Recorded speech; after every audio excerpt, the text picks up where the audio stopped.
Let me ask you something. Have you ever stared at your phone, heart racing, wondering why someone who once seemed so close suddenly disappeared? You didn't change, you didn't mess up, but they pulled away, cold, distant, unreachable, and you were left with silence and 100 questions. Today, I'm going to give you something you've never had before, 3 powerful texts that speak directly to the avoidance subconscious.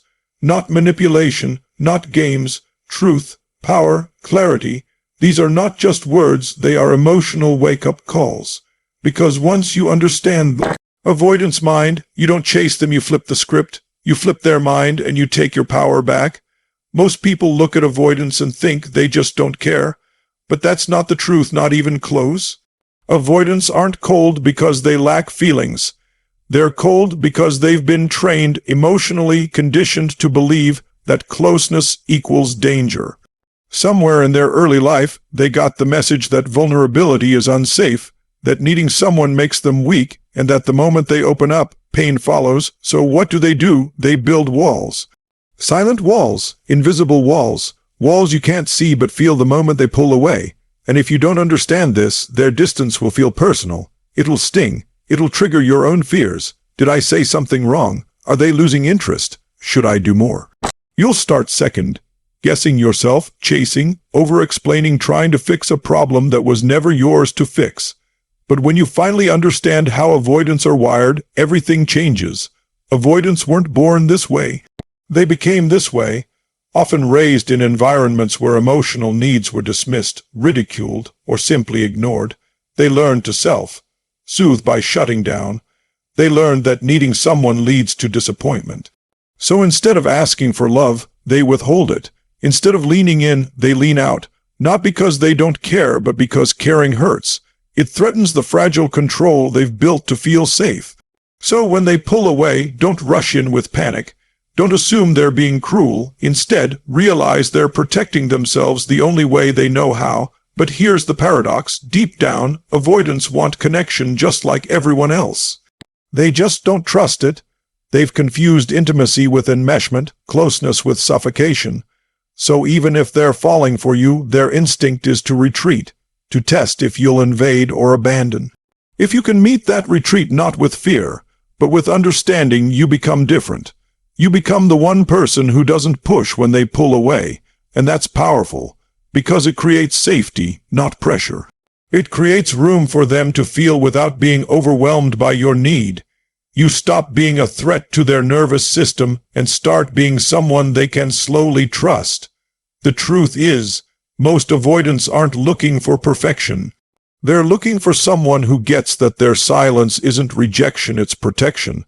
When you understand this, you don't chase. You hold your ground, you don't beg. You breathe, and that calm, centered energy. That's what starts to flip the avoidance mind in ways they never expected. Before you ever press send on a text to an avoidant partner, there's something more important than the words you choose. It's the energy behind them. Because whether you realize it or not, every message you send carries more than just sentences. It carries tone. It carries intention. It carries frequency. And avoidants, they don't just read your words, they feel you. Avoidants are hyper, attuned to emotional pressure. It's like a radar they've developed over years of needing to protect their inner space. If your message is drenched in anxiety, neediness, or the hidden hope that they'll say something to relieve your discomfort, they'll pick up on it instantly, even if the text seems innocent. Hey, just checking in, can feel to them like, why are you ignoring me? They don't always interpret your words logically. They interpret them emotionally, based on the fear you unknowingly embed within them. This is why two people can send the same exact message and get completely different results.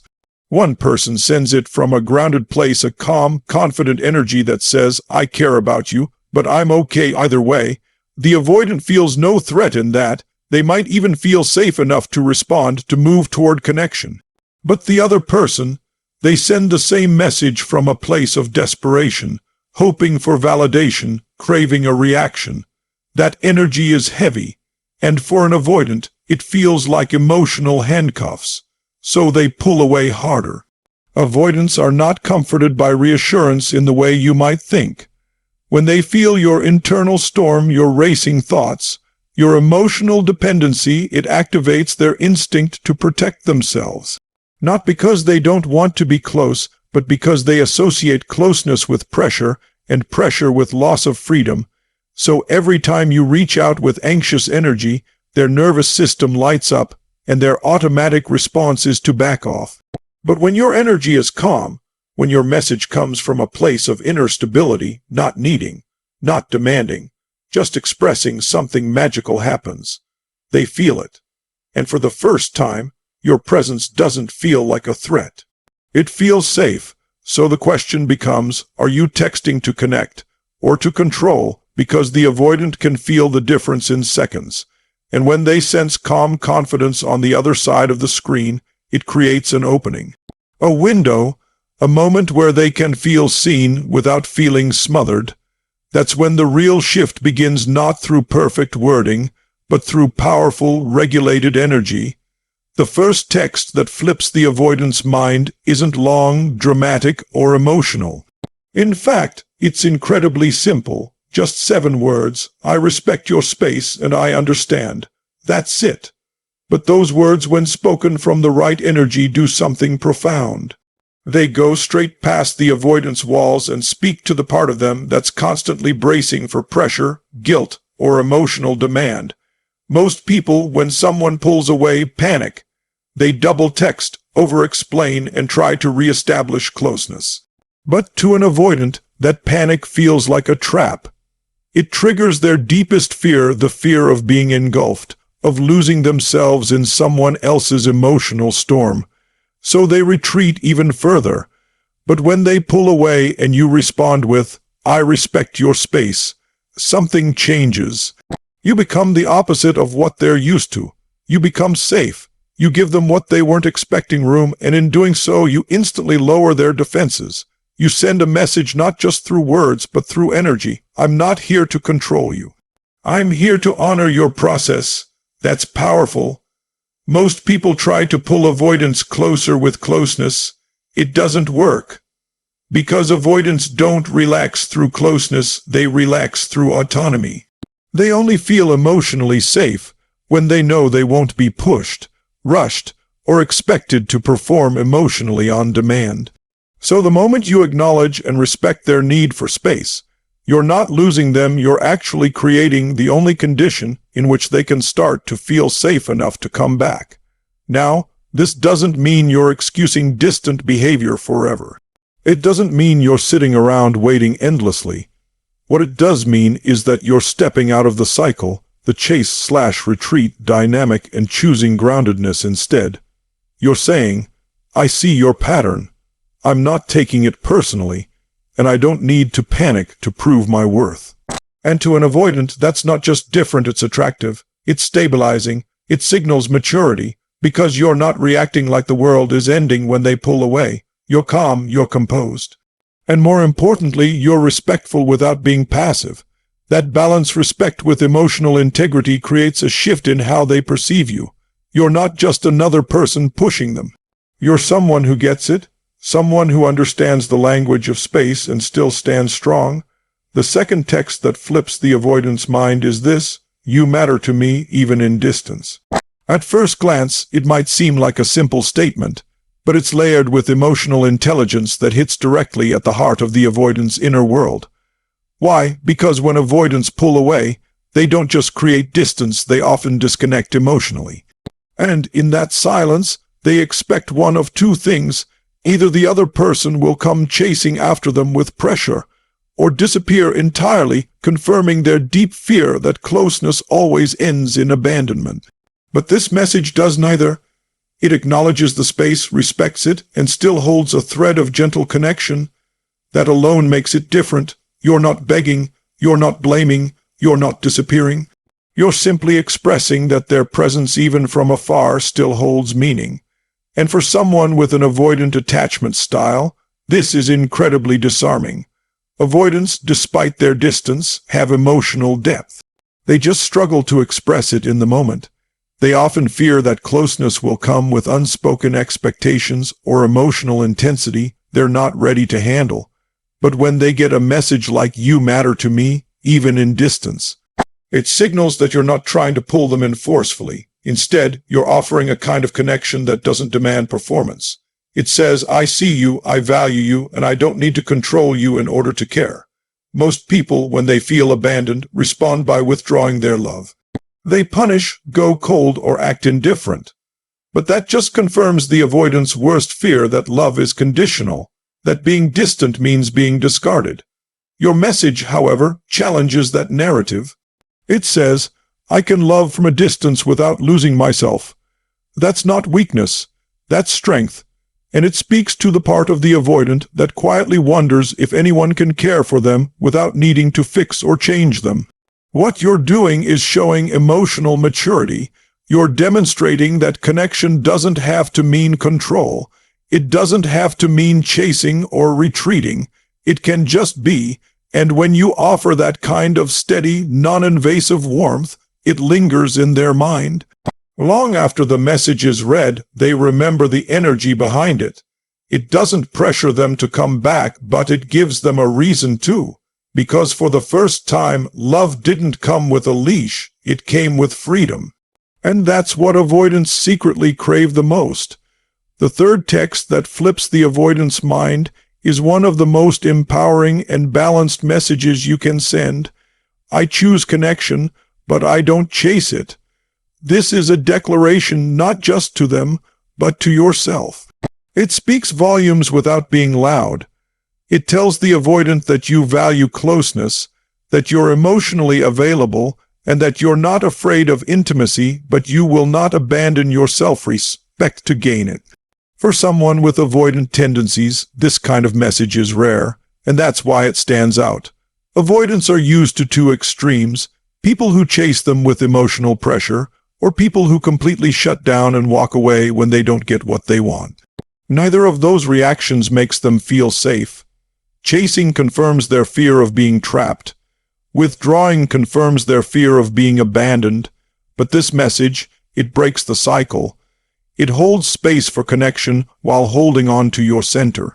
When you say, "I choose connection," you're being emotionally clear. You're stating that closeness matters to you, that you're not afraid of depth, that you're willing to show up. You're not playing games.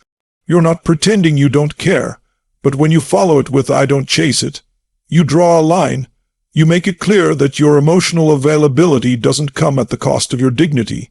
That's incredibly attractive, not in a manipulative way, but in an energetically grounded way. This kind of energy is foreign to the avoidant. They expect either emotional overdependence or icy detachment, but here you are saying, "I'm here, I'm open, but I'm also whole on my own." That hits differently, because it removes the emotional pressure while keeping the emotional presence. You're no longer part of the push-pull game they're familiar with, and that's what interrupts the pattern. This message invites the avoidant to step forward without fear. It gives them room to breathe while reminding them that connection is a choice, not an obligation. You're not asking for guarantees. You're not demanding responses. You're simply offering truth, that you value connection, but never at the cost of self-abandonment. And this is what creates the internal shift in them. It's not about getting them to act immediately. It's about planting a seed, a new experience of emotional maturity, one where someone can love them without chasing, hold space without pressure, and care without control. That's what they don't forget. That's what they come back to, long after the silence. Because in a world where people usually demand love or withdraw it, your calm, rooted clarity becomes the rarest thing of all. Safe, honest connection. The real shift, the deep, lasting transformation, doesn't come from the text itself. It comes from the version of you that sends it. You can copy and paste the most well-crafted message in the world, but if it comes from a place of fear, anxiety, or emotional instability, it won't land the way you hope. Because on a deeper level, human beings are energetic creatures. We don't just communicate with words. We communicate with presence, with intention, with tone, with vibration. Avoidants are especially sensitive to this. They may not always be in touch with their own emotions, but they're incredibly attuned to the emotional charge of others. If you send a message while spiraling internally, hoping to get a response to soothe your pain or resolve your doubt, they'll feel that. And instead of bringing them closer, it will push them further away. Not because they don't care, but because they feel overwhelmed by the emotional weight attached to your words. That's why the shift has to happen inside you before it happens in them.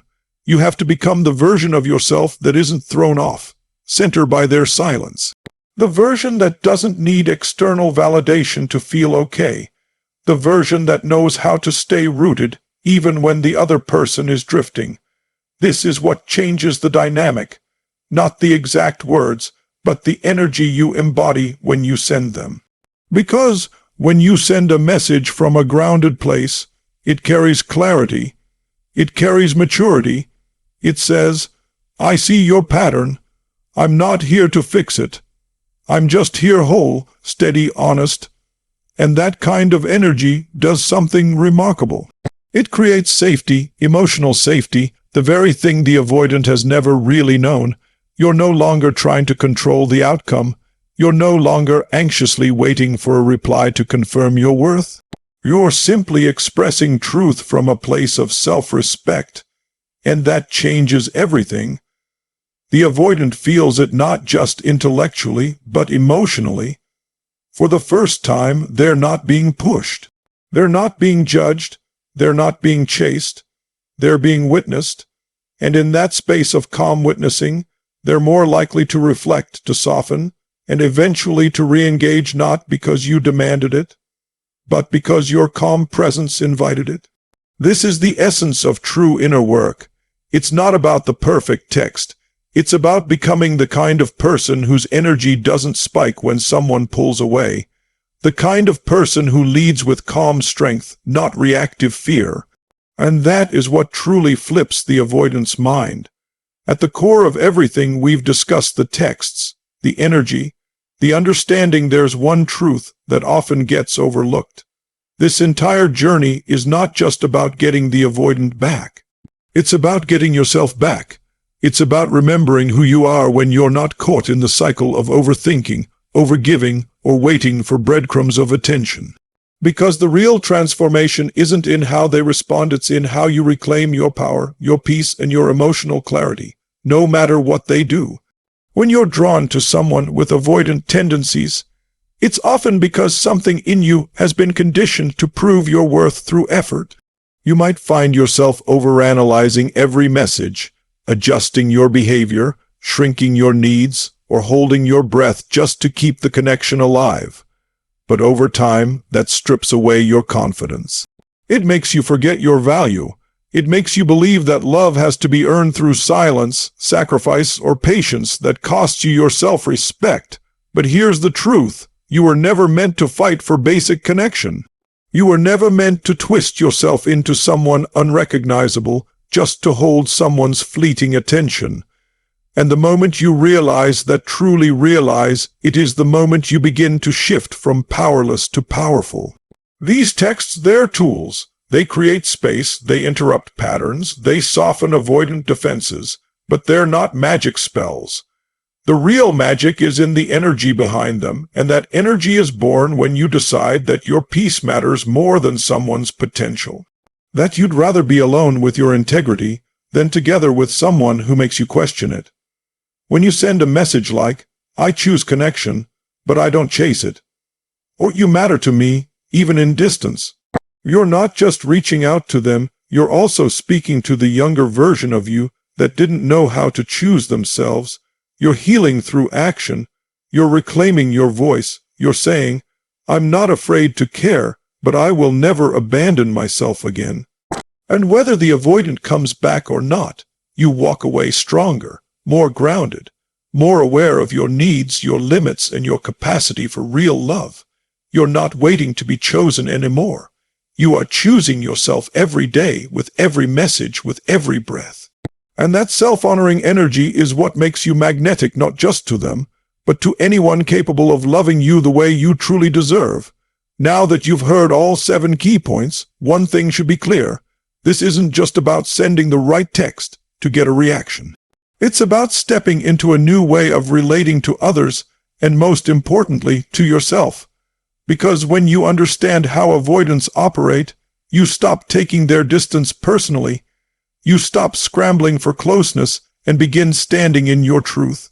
Every word you send becomes intentional, not reactive. You're no longer trapped in the anxious loop of what did I do wrong. Instead, you operate from grounded clarity. This is who I am, this is how I love, and this is the standard I hold. That shift alone is powerful enough to change any dynamic. These 3 texts aren't gimmicks. They're boundary-setting tools laced with emotional maturity and respect for both them and yourself. The message, I respect your space, dissolves fear. The words, you matter to me even in distance, break emotional isolation, and the powerful truth, I choose connection, but I don't chase it, draws a line between love and self-abandonment. What makes these messages transformative isn't just their content, it's the inner alignment you bring to them. You're not trying to control outcomes. You're owning your value, holding your emotional line, and choosing non-attachment with love, the rarest and most respected form of connection. In doing so, you become a mirror to the avoidant. You reflect back a version of love they've rarely encountered, love that honors space without withdrawing, love that communicates without demanding, love that's available without being desperate. This is what begins to rewire their nervous system, not because you pressured them, but because your energy offered something unfamiliar and safe. They start to notice the difference. And while you can't guarantee they'll come closer, you can guarantee something even more important, that you'll no longer betray yourself for closeness, that you will no longer shrink your truth to stay connected, that you are the safe space you've been waiting for. So whether they respond or not, whether they change or stay stuck in their old patterns, you win, because you've stepped out of the chase, you've reclaimed your voice. You've chosen presence over panic, truth over tactics, alignment over approval. You've remembered that love isn't something to earn, it's something to share. And the moment you stop begging for it, the moment you become it, is the moment everything starts to shift. Maybe not in them, but absolutely, undeniably in you. And that's where the real transformation begins. Thank you for spending your valuable time with me today. If this message stirred something in you, if it gave you clarity, power, or even just a moment of peace, I want you to know that was not by accident. That was you stepping closer to the version of yourself that doesn't chase love, but embodies it. If you found value in this, please don't forget to like, subscribe, and turn on the bell icon so you never miss another message that speaks directly to your heart and your healing journey. Every comment, every share helps this message reach someone else who needs it too, so drop your thoughts below. I read every single one. Until next time, take care of your energy, honor your truth, and remember, you don't need to chase love. You just need to remember that you already are it. Much love, goodbye for now, and I'll see you in the next one.